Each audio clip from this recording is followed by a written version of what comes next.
உதாரணத்துக்கு போனால் ஆதவ அர்ஜுனா எங்கேருந்து வந்தார்னு தெரியும். ஒரு லாட்ரி மருமகன் இருக்கார் இல்லையா, அந்த பொண்ணை ஏமாற்றி லவ் பண்ணி கல்யாணம் பண்ணிட்டு வந்தவர். யார் செங்கோட்டையன் வந்து ஒரு பெரிய இதெல்லாம் கிடையாது. 50 ஆண்டு அவர் சுயநலத்துக்காக அவர் எல்லாம் பண்ணிக்கிட்டது. வெளியே நீங்கள் வேணா இருங்க சார், ஒன்றும் பிரச்சனை இல்லை, நான் பேசுகிறேன். நீ புதுசாக வருவான், என்கிட்ட பணம் இருக்குன்ட்டு வருவான், பிக் பாக்கெட் வருவான், ரவுடிகள் வருவான், கஞ்சா கடத்துக்காரன் வருவான், பொண்ணுகளை ரேப் பண்ணவங்கலாம் வருவான். ஏன்னா அவன் பகட்டாக வருவான். அப்படி அவங்கள இணைச்சிடாதீங்க. நீங்கள் எங்கே வேணாலும் உங்கள் பத்திரிகையாளர்களுக்கு தெரியும் எனக்கு என்ன வலிங்கிறது தெரியும் சார். ஒரு நாள் நான் நிம்மதியாக தூங்கினேன் கிடையாது சார். ஏகப்பட்ட பேர் கட்சியில் ஜாயின் பண்ணியிருக்காங்க. அப்போ உள்ளவங்க வந்து யாருமே விஜய் சார் பக்கத்தில் கூட வைக்கல. ஸோ இதை பற்றி உங்களோட ஒப்பீனியன்? மேபி ரீசெண்ட் டேஸில் அவருக்காக தோணும், நம்ம கூட நிறைய பேர் இருந்திருக்காங்க, நமக்காக இருந்திருக்காங்க, 27 வருடம் நம்ம கூடயே உழைச்சிருக்காரு, நமக்காக உழைச்சிருக்காரு அப்படின்னா அவருக்கு தெரியும். சாருக்கு 100% தெரிய வரும். அப்படி இருக்கும்போது அந்த சூழ்நிலையில் அந்த இடத்துல அவங்களுடைய இதில் வந்து கலர் மாறும் சார், லைட்டாக மாறும். இதை பற்றி நீங்கள் என்ன சார் நினைக்கிறீங்க? சார் ஃபர்ஸ்ட்லேருந்து நீங்களாக இருக்கட்டும், முன்னாடிகளாக இருக்கட்டும், இது ஏகப்பட்ட பேர் விஜய் சாருக்காக உழைச்சிருக்காங்க. இப்போ வந்து சம்மந்தமே இல்லாமல் வந்து விஜய் சார் கட்சியில் ஏகப்பட்ட பேர் வேறு கட்சியிலேருந்து சேர்ந்தவங்க இருக்காங்க. ஸோ உங்களுக்கு ஒப்பீனியன், பழைய ஆட்களை சேர்க்காம இருக்க ஒப்பீனியன் சார்? இது வந்து நம்ம பதில் சொல்ல, நான் அவர் வளர்ச்சிக்காக கூட இருந்த ஒரு ஆள் இருந்தாலும் அவர் பக்குவப்படணுங்கிறாங்க. இது மூலமாக தெரியட்டும். இப்போ பாலாஜி சொல்லும் மூலமாக 27 ஆண்டுகள் இருந்தவங்களை பற்றி தெரியணும்னு சொல்கிறாங்க இல்லையா. இப்போ நான் என்ன சொல்கிறேன்னா, கண்டிப்பாக தெரியணும் சார். எல்லாம் ஓப்பனாக பேசாதனாலே எல்லாம் பிரச்சனைகளும்.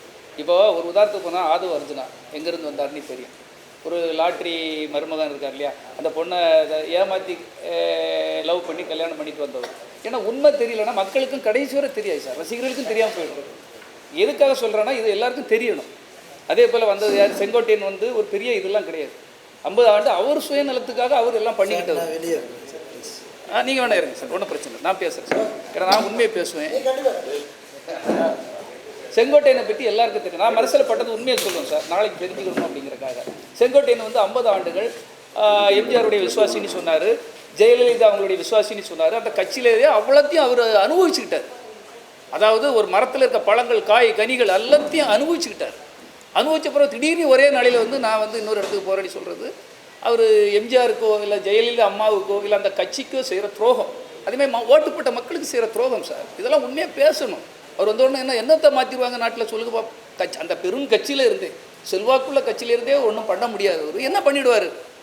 அதே போல் அவர் மட்டும் இல்லை, கூட இப்போ சேர்ந்துருக்கிற ஒரு ஆதவ் அர்ஜுனா மட்டும் இல்லை, நிர்மல்குமார் எத்தனை கட்சியில் இருந்தார்னு தெரியும். பாஜகவில் இருந்தார், ஏடிஎம்கேல இருந்தார், அவர் பல கட்சிகள் இருந்தவர். இப்போ அவர் கூடல இருக்கிறார். அடுத்தால பார்த்தீங்கன்னா புஷி ஆனந்த் வந்து இடையில சேர்ந்தவர் தான். வெங்கட்ராமன்கிறவர் ஒரு அக்கௌண்டண்ட்டாக இருந்தவர். இப்போ ஜான ஆரோக்கியசாமியை பற்றி தெரியும், பியூமாவுக்கு வந்தவர். இந்த 6-7 வரை தவிர நாஞ்சில் சம்பத்திப்போம் அவர் பல கட்சிகளிலிருந்து வந்தவர். நாளுக்கு நாள் ஒரு கட்சியாக இருந்தாலும் அவர் மாறிடுவார், பச்சந்தி மாதிரி. இப்போ நான் இதை எதுக்காக சொல்கிறேன்னா சார், நீங்கள் உங்களுக்கு தெரியணும். நீங்கள் நாட்டை ஆள போகிறவங்க, இந்த மக்களுக்கு என்ன செய்யணும். இந்த மக்களுக்கு அவ்வளோ பிரச்சனை இருக்குது சார். பக்கத்து ஸ்டேட்டு கேரளாவில் இருந்து பிரச்சனை இருக்குது, பக்கத்தில் ஆந்திராவில் இருந்து பிரச்சனை இருக்குது, பக்கத்தில் கர்நாடகாவில் இருந்து பிரச்சனை இருக்குது, சுலோனில் இருந்து மீனவர்களை கடத்திட்டு போயிடுறாங்க. இப்போ பல சிக்கல்கள் இருக்குது இந்த நாட்டில். அப்போ சிந்தனையாளர்கள் உங்கள் கூட வேணும், நல்லவர்கள் உங்களை வேணும். நீங்கள் முத என்ன சொன்னீங்க, எனக்கு போஸ்டர் ஒட்டினவன், எனக்கு பாலாபிஷேகம் பண்ணவன், என் கட்சிக்காக உழைச்சவன், எனக்காக உழைத்தவர்களுக்கு தான் பதவின்னு சொன்னீங்க முதல் மாநாட்டில். ஆனால் யாராவது இதில் ஒரு ஆள் அதில் யாராவது இருக்காங்களா? அப்போ என்ன மாதிரி அவங்க கூட இருந்தவங்களுக்கு வலிக்குமா வலிக்காதா? வேணால் தாடி பாலாஜி வந்து விட்டு கொடுக்குற ஆளாக இருக்கலாம், அவருக்கு வேணால் அந்த வலி இல்லாமல் இருக்கலாம். ஆனால் நான் உண்மையிலே உங்களுக்காக உழைச்சவன். நீங்கள் எங்கே வேணாலும் உங்கள் பத்திரிகையாளர்களுக்கு தெரியும் எனக்கு என்ன வலிங்கிறது தெரியும் சார். ஒரு நாள் நான் நிம்மதியாக தூங்கினேன் கிடையாது சார். ஒரு மனிதன் வளர வேண்டும் என்பதற்காக கரெக்டாக 2 மணிக்கு தான் சார் நான் வந்து தூங்க போவேன். 5 மணிக்கு எழுதிட்டு இருப்பேன் சார். இதெல்லாம் நான் பொய்க்காக சொல்லலை. ஒரு நடிகர், அவர் ஒரு பெரிய பிம்பமாக வரணும்னு நினச்சோம். அவர் வந்துட்டார். வந்த பிறகு சுற்றி இருக்கிற சூழல் பாருங்கள் எப்படி இருக்குது. நாளுக்கு நாள் ஒவ்வொரு குப்பை தொட்டிகள் வந்து சேரும்போது நமக்கு எப்படி இருக்கும். சரி, எங்களை மாதிரி உள்ளவங்களை ஏன் இவ்வளோ புறக்கணிக்கணும்? நீங்கள் சேருங்க நீ கெஞ்ச போகிறதும் கிடையாது, நம்ம பிச்சை எடுக்க போகிறதும் கிடையாது. எங்களுக்குன்னு உழைக்கிறதுக்குன்னு கடவுள் ஒரு ஆற்றலை தந்திருக்கான். நாங்கள் உழைப்போம், இல்லை யார் கூட சரி வீட்டில் சும்மா கூட இருப்போம், ஏதாவது தினக்கூலியாகிட்டு கூட போயிட்டு வருவோம். இது எதுக்கு சொல்லணும், மனதனுடைய வேதனை. நான் தப்பிச்சிடுவோம் சார். ஆனால் இதேமாதிரி பலர் பாதிக்கப்பட்ட பல மாவட்ட தலைவர்கள், பல செயலாளர்கள் பதவி கிடைக்காம கஷ்டத்துலையும் வலியிலையும் இருக்காங்க. இன்னைக்கு புதுசாக வருவான், என்கிட்ட பணம் இருக்குன்ட்டு வருவான், பிக் பாக்கெட் வருவான், ரவுடிகள் வருவான், கஞ்சா கடத்துக்காரன் வருவான், பொண்ணுகளை ரேப் பண்ணவங்கலாம் வருவான். ஏன்னா அவன் பகட்டாக வருவான். அப்படி அவங்கள இணைச்சிடாதீங்க. இந்த நாடு ஒரு ஏக்கத்தில் இருக்குது சார். நீங்கள் மாற்றம் தருவேன்னு சொல்லியிருக்கீங்க, ஒரு மாற்று அரசியல்னு சொல்லியிருக்கீங்க. நான் சொல்கிறேன், உண்மையாக இருந்தால் மட்டும் போடுங்க. மாற்று அரசியல் எப்படி அரசியல்? நாஞ்சில் சம்பத்தால் மாற்று அரசியல் தர முடியுமா? செங்கோட்டையனால் தர முடியுமா?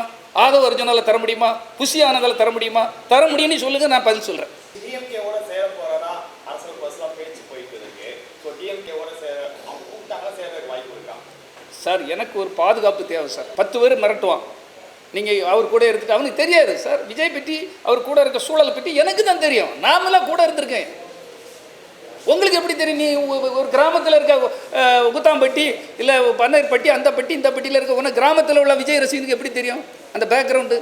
அங்கே நடக்கிற பிரச்சனைகளோ சிக்கல்களோ என்ன நடக்க போகுதுங்கிற எனக்கு தெரியும் சார். நான் இன்னும் பெரிய உண்மைகளெல்லாம் சொல்லலை, எல்லா விஷயமும் எனக்கு தெரியும். ஆனால் அவர் கவனமாக இருக்க வேண்டும். திருடர்கள்கிட்டலாம் போயிடக்கூடாது. இப்போ எங்களுக்கு ஒரு வழி, எனக்கு ஒரு மாற்று வழி வேணும் சார். பாலாஜிக்கு கொஞ்ச நாள் பார்ப்பார், அதுக்கடுத்தால் அவருக்கு ஒரு மாற்று வழி வேணுமா வேண்டாமா? அவருக்கு ஒரு குடும்பம் இருக்குல்ல சார், அவர் வாழணுமா வாழ வேண்டாமா? இப்போ நான் வாழணுமா வாழ வேண்டாமா? அப்போ நான் அப்படியே இருந்து விஜய் கூட இருந்துட்டேன், என் வாழ்க்கை இதோட சந்திரமுகிமாய் வீட்டை ரூமை பூட்டி போட்டு நான் ஒரு ரூமுக்குள்ளே இருக்க முடியுமா? படையப்பாவில் நீலாம்பரி இருந்த மாதிரி ரூமை பூட்டி போட்டு நான் இருக்க முடியுமா? இனி நான் வெளியே வர மாட்டேன், லைட்டே பார்க்க மாட்டேன், அப்படி எங்களால் இருக்க முடியாது. எங்களுக்குன்னு ஒரு கடவுள் ஒரு வாய்ப்பை தந்திருக்காரு, ஒரு உழைக்கிறதுக்கு ஒரு ஆற்றலை தந்திருக்காரு. நாங்கள் உழைப்போம். ஏதோ ஒரு கட்சிகளே, ஒரு நல்ல கட்சிகளே எனக்கு வாய்ப்பு தந்தால் நான் கண்டிப்பாக சேருவேன். சார் கேட்குறேன், தென் தமிழகத்தில் கலப்பை மக்கள் இயக்கத்துக்கு நல்ல வரவேற்பு இருக்குது, மக்கள்கிட்ட போயிருக்கீங்க. ஆமாம், இந்த தேர்தலில் வர்ற தேர்தலில் வந்து விஜய் கூட போய் சேருவீங்களா இல்லை கூட்டாளி கூட போவீங்களா சார்? இது அதுக்கு தான் சொல்லிட்டு இருக்கு. விஜய் கூடலேருந்து அவர் கூப்பிட விட மாட்டான் சார். கிட்ட சேர்ந்துருக்கலாம் யார்? ஒரு சகனின்னா பரவாயில்ல சார், 5மே சகனியாக இருந்தால் நான் துணிச்சலாக சொல்கிறேன்னு நினைக்காங்க சார். உண்மையிலே நீங்களே அனலைஸ் பண்ணுங்கள். உங்கள் பத்திரிகையில் பல யூடியூப் சேனல்லே எழுதிட்டு இருக்காங்க சார். ஒரு 4 பேராவது நல்லவன் இருந்து 2 கெட்டவன் இருந்தால் பரவாயில்ல. 4 பேர் நல்லதுக்கு கூட்டிகிட்டு போயிடுவான். 6 பேருமே கெட்டவனாக இருந்தால் ஒருத்தனுக்கு ஒருத்தன் பிடிக்கிட்டு போயிடுவானோ சார். இன்னைக்கு நல்லா இருக்கும், கூட்டம் வரத்தான் செய்யும். நேற்று சினேகாவுக்கு ஒரு மீட்டிங் போட்டிருக்காங்க, அவ்வளோ டிராஃபிக், அவ்வளோ ஜாம். அவர் திறப்பு விழாவுக்கு வந்த ஒரு பொண்ணுக்கு நமிதா முன்னால் இப்போ ஒரு 4-5 வருஷத்துக்கு முன்னால் சேலத்துக்கு போயிருக்கு, மொத்த சிட்டியுமே டிராஃபிக் ஜாம். ஒரு நடிகைகள் வரும்போது சார், அந்த அவருடைய தொண்டர்கள் மட்டும் இல்லை, எல்லாருமே பார்க்க விரும்புவாங்க சார். ஒரு நடிகரை பார்ப்பாங்களா பார்க்க மாட்டாங்களா? அதை வச்சுட்டு நீங்கள் மொத்த ஓட்டம் மொத்த புரட்சி நடக்க போகுதுன்னு மட்டும் நினச்சிடாதீங்க. நல்லது செய்யணும், ப்ராக்டிக்கலாக நீங்கள் மற்ற களம் இறங்கி வேலை பார்க்கணும். அதான் சொல்ல இல்லையா, 4 ஸ்டேட்லேருந்து நமக்கு பிரச்சனைகள் இருக்குது. ஏழை எளிய மக்களுக்கு நிறைய பிரச்சனை இருக்குது. திருப்பூர் பனியன் ஃபேக்டரி அவ்வளோ மூடிட்டு இருக்காங்க, வேலை வாய்ப்பு இல்லாமல் கிட்டத்தட்ட 4.5 லட்சம் பேர் நடு ரோட்டில் இருக்காங்க. அதேமாதிரி கோயில்பட்டியில் கடலை மிட்டாய் வியாபாரம் முதல் ஒவ்வொரு வியாபாரங்களும் படுத்தாச்சு. ஒவ்வொரு இடத்துலையும் சிக்கல்கள் இருக்குது. விவசாயிகளுக்கு பிரச்சனை இருக்குது.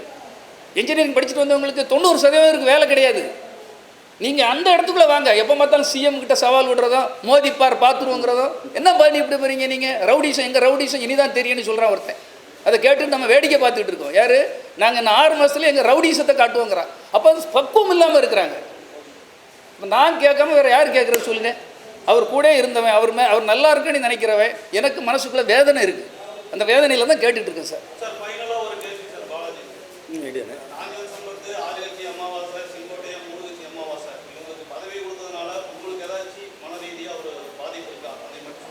அப்படிலாம் இல்லை, அவங்களுடைய விருப்பம் போய் சேர்ந்தது. அவர் தலைவர் கூப்பிட்டு பதவி கொடுத்ததுலாம் அவங்களுடைய விருப்பம் தான், அதெல்லாம் உண்மையில்லை. இப்போ எப்படி வந்துட்டு தலைவர் வந்து ஒரு டேட்டூவாக என் நெஞ்சில் குடியிருக்காரோ, நான் நிச்சயமாக அவர் மனசில் இருப்பேன், கண்டிப்பாக இருந்திருப்பேன். பட் என்னென்னா, நமக்கான நேரம் வரணுங்களா சார். சில விஷயங்களை வெயிட் பண்ணி தான் ஆகணும். வெயிட் பண்ணுவோம், பார்ப்போம். அண்ணன் சொன்ன மாதிரி அடைச்சால் ஒர்க் பண்ண ரெடி, இல்லையா நம்ம அடுத்த வேலையை பார்க்க வேண்டியதான். அப்படிலாம் இல்லை சார். ஒரு இல்லை சார், அப்படி வருத்தம் இருந்தால் நான் சார் கரூருக்குலாம் முதல் நாளாக போய் நிற்கிறேன். அப்படிலாம் கிடையாது சார். இன்னிலேருந்து எப்பயுமே வந்து சாருக்கு ஏதாவது ஒரு விதத்தில் ஒர்க் பண்ணணும்னு தான் நினைக்கிற மாதிரியா, வேறு எதுவுமே இல்லை சார். தேங்க்யூ.